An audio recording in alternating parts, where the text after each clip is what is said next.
നമസ്കാരം. പുതിയ വീഡിയോയിലേക്ക് എല്ലാവർക്കും സ്വാഗതം. എല്ലാവരുടെ സപ്പോർട്ട് പ്രതീക്ഷിച്ചുകൊണ്ട് നമുക്ക് വീഡിയോയിലേക്ക് പോകാം.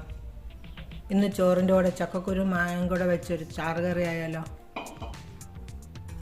അതിനായിട്ട് ഞാനിവിടെ കുറച്ച് ചക്കക്കുരു എടുത്ത് വെച്ചിട്ടുണ്ട്. ഇതിൻ്റെ തൊലി ഒന്ന് കളഞ്ഞ് കഴുകി വൃത്തിയാക്കി ഒരു പാത്രത്തിലേക്ക് ഇട്ട് കൊടുക്കാം. കൂടെ 2 പച്ചമുളകും 2 തണ്ട് കരിവേപ്പിലയും ആവശ്യത്തിന് വെള്ളവും കൂടെ ഒഴിച്ച് സ്റ്റൗവിലേക്ക് എടുത്ത് വെക്കാം.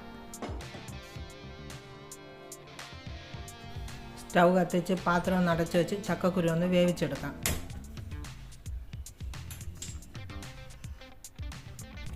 ഇതിന് വേണ്ട അരപ്പ് തയ്യാറാക്കുന്നതിന് കുറച്ച് തേങ്ങ ചിരണ്ടി എടുക്കാം.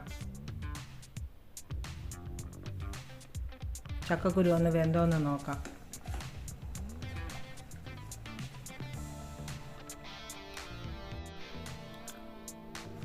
ചക്കക്കുരു കുറച്ചുകൂടി വേവാനുണ്ട്. നമുക്ക് കുറച്ച് നേരം കൊണ്ട് അടച്ചു വെച്ച് വേവിക്കാം.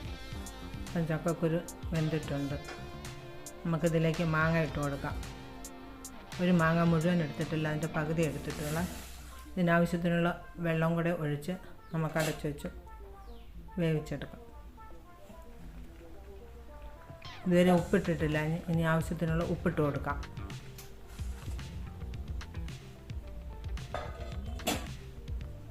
ചിരണ്ടി വെച്ചിരിക്കുന്ന തേങ്ങയുടെ കൂടെ 1 നുള്ളു മുളക് പൊടിയും 1 നുള്ളു നല്ല ജീരകവും ആവശ്യത്തിന് മഞ്ഞൾപ്പൊടിയും ചേർത്ത് മിക്സിയുടെ ജാറിലേക്ക് മാറ്റാം. ആവശ്യത്തിനുള്ള വെള്ളവും കൂടെ ചേർത്ത് അരച്ച് നമുക്ക് ഈ വെന്തിരിക്കുന്ന ചക്കക്കുരുവിലേക്ക് ചേർത്ത് നല്ലതുപോലെ ഇളക്കി മിക്സ് ചെയ്ത് കൊടുക്കാം.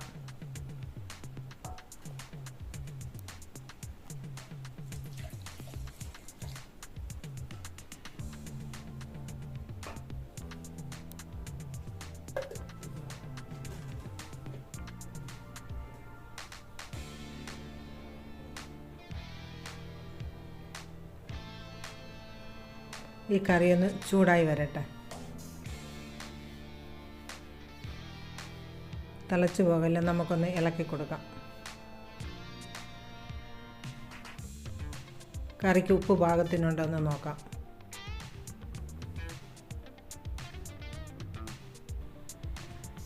കറിക്ക് അല്പം ഉപ്പും കൂടെ ചേർത്ത് കൊടുക്കാം. നല്ലതുകൊണ്ട് ഇളക്കി യോജിപ്പിച്ച് കൊടുക്കാം.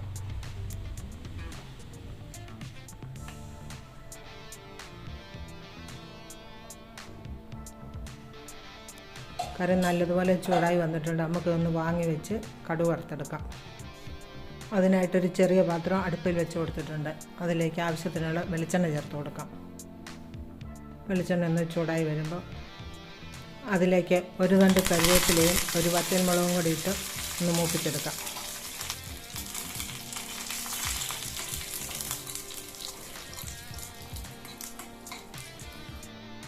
നമ്മുടെ കറിയിലേക്ക് ഒഴിച്ചു കൊടുക്കാം.